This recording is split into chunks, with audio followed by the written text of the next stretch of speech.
back to my channel. അപ്പോൾ ഓണം സീരീസിലെ അടുത്ത വീഡിയോ ആണ് ഇന്ന്. അപ്പോൾ ഇഞ്ചിക്കറി റെസിപ്പിയാണ്. അപ്പോൾ വീഡിയോയിലേക്ക് പോകുന്നതിന് മുന്നേ നിങ്ങൾ കഴിഞ്ഞ വീഡിയോ കണ്ടിട്ടില്ലെങ്കിൽ ജസ്റ്റ് ഒന്ന് കയറി കാണുക. അത് ഞാൻ മുകളിൽ കൊടുത്തേക്കാം. അതുപോലെ തന്നെ എൻ്റെ ചാനൽ ഇതുവരെ സബ്സ്ക്രൈബ് ചെയ്യാത്തവരുണ്ടെങ്കിൽ ജസ്റ്റ് ഒന്ന് സബ്സ്ക്രൈബ് ചെയ്യുക. അതിന് തൊട്ടടുത്ത് തന്നെ ഒരു ബെല്ലൈക്കൺ ഉണ്ട്. അതിൽ ഓൾ എന്ന ഓപ്ഷൻ തന്നെ എനേബിൾ ചെയ്യാൻ ശ്രദ്ധിക്കുക കേട്ടോ. അപ്പോൾ നമുക്ക് വീഡിയോയിലേക്ക് പോകാം. നമ്മുടെ ഇഞ്ചിക്കറി ഉണ്ടാക്കാനുള്ള ആവശ്യമായുള്ള ഇഞ്ചി എടുത്തിട്ടുണ്ട്. ഞാനൊരു 250 ഗ്രാം ഇഞ്ചിയാണ് ഇവിടെ എടുത്തേക്കണത്. ഇത് നല്ലോണം കഴുകി തൊലിയൊക്കെ കളഞ്ഞ് ചെറുതായിട്ട് അരിഞ്ഞെടുക്കണം.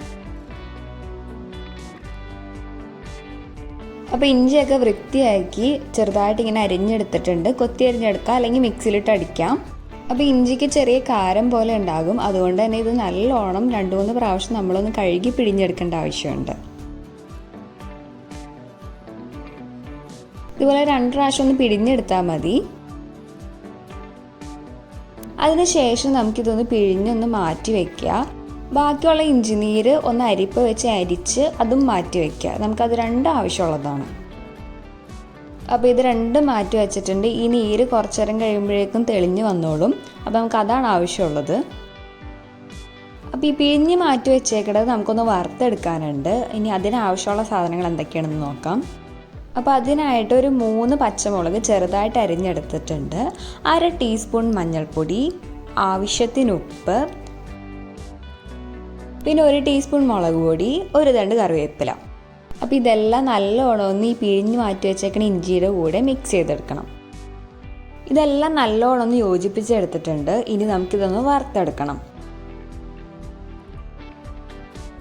പാൻ ചൂടാവുമ്പോൾ ആവശ്യത്തിന് എണ്ണ ഒഴിക്കുക. എണ്ണയിലേക്ക് നമുക്കത് ചേർത്ത് കൊടുക്കാം.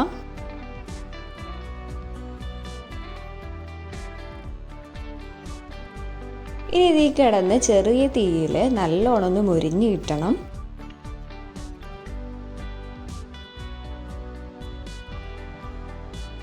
പത്ത് 15 മിനിറ്റോളം നമുക്കിത് വേണ്ടി വരും.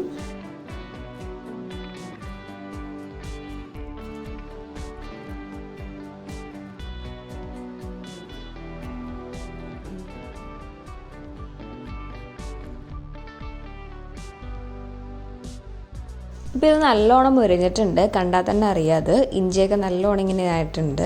അപ്പോൾ നമുക്കിത് മതി. ഇനി തീ ഓഫ് ചെയ്ത് ഇതൊന്ന് മാറ്റി വയ്ക്കാം. ഇനി നമുക്ക് വറുത്തരയ്ക്കാൻ ആവശ്യമായിട്ട് ഒരു 1/2 കപ്പ് തേങ്ങ എടുത്തിട്ടുണ്ട്. ഒരു 3-4-5 ചെറിയ ഉള്ളി ചെറുതായിട്ട് അരിഞ്ഞതും 1 തണ്ട് കറിവേപ്പില എടുത്തിട്ടുണ്ട്. അപ്പോൾ ഇതെല്ലാം നമ്മൾ പാനിലേക്ക് ഇട്ട് കൊടുത്ത് ഇനി ഇതൊന്ന് വറുത്തെടുക്കണം. ചെറിയ ഫ്ലെയിമിലിട്ട് തന്നെ വറുത്തെടുക്കാൻ ശ്രദ്ധിക്കുക, കരിഞ്ഞു പോകരുത്.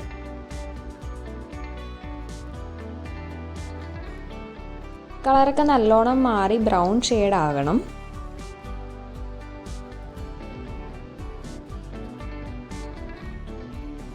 ഇപ്പോൾ ഇത് നല്ലോണം തന്നെ കളറൊക്കെ മാറി ഒരു ബ്രൗൺ ഷെയ്ഡ് ആയിട്ടുണ്ട്. ഇനി നമുക്കിതിലേക്ക് മസാലപ്പൊടികളൊക്കെ ഒന്ന് ചേർത്ത് കൊടുക്കാം. അപ്പോൾ ഇതിലേക്ക് 2 ടേബിൾ സ്പൂൺ മല്ലിപ്പൊടി, 1 ടീസ്പൂൺ മുളക് പൊടിയും കൂടി ചേർത്ത് കൊടുത്ത് ഇനി ഇതൊക്കെ ഒന്ന് നല്ലോണം ഒന്ന് മൂത്ത് കിട്ടണം.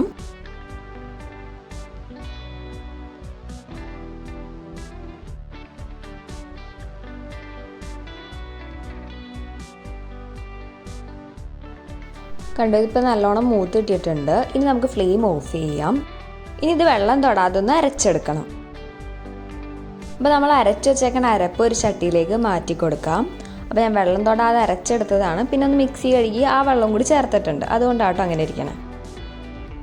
ഇനി നമുക്ക് അതിലേക്ക് ആവശ്യത്തിനുള്ള പുളിയും കൂടി ചേർത്ത് കൊടുക്കാം. ഇനി ഇത് ഇവിടെ ഇരുന്ന് നല്ലോണം ഒന്ന് തിളയ്ക്കണം. അല്പം ഉപ്പും കൂടി അതിലേക്ക് ചേർത്ത് കൊടുക്കണം. ഇപ്പോൾ ഇത് നല്ലോണം തന്നെ തിളച്ച് വന്നിട്ടുണ്ട്. ഇനി അതിലേക്ക് നമ്മൾ നേരത്തെ വറുത്ത് വെച്ചേക്കണ ഇഞ്ചി ചേർത്ത് കൊടുക്കാം.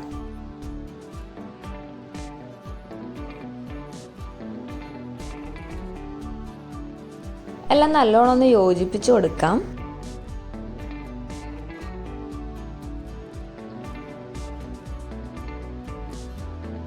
ഇനി ഇതിലേക്ക് ചെറിയ കഷ്ണം ശർക്കരയും കൂടി ചേർത്ത് കൊടുക്കാം.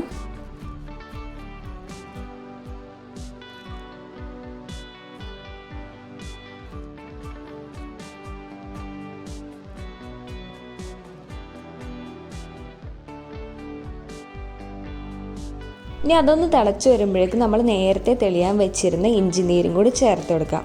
ആ തെളി ഭാഗം മാത്രം ചേർത്താൽ മതിയേ.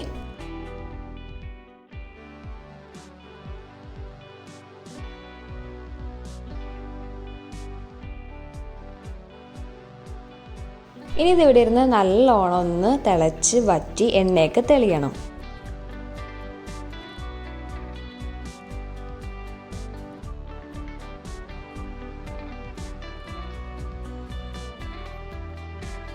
നല്ലോണം എല്ലാം ഒന്ന് തിളച്ച് വരണുണ്ട്.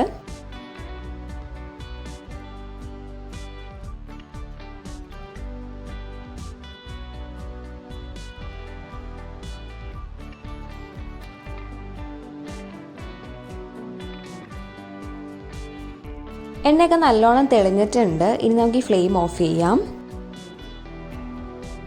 ഇതിലേക്ക് കടുക് പൊട്ടിച്ചതും കൂടി ചേർത്തൊന്ന് താളിക്കാം.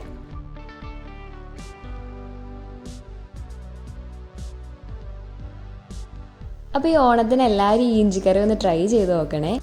ട്രൈ ചെയ്തിട്ട് നിങ്ങളുടെ അഭിപ്രായങ്ങളൊക്കെ ഒന്ന് കമൻറ്റ് ചെയ്യുക. അതുപോലെ തന്നെ വീഡിയോ ഇഷ്ടമാവുകയാണെങ്കിൽ ലൈക്ക് ചെയ്യുക, ഷെയർ ചെയ്യുക, സബ്സ്ക്രൈബ് ചെയ്യാത്തവരാണെങ്കിൽ അതും കൂടി ഒന്ന് ചെയ്യണം കേട്ടോ.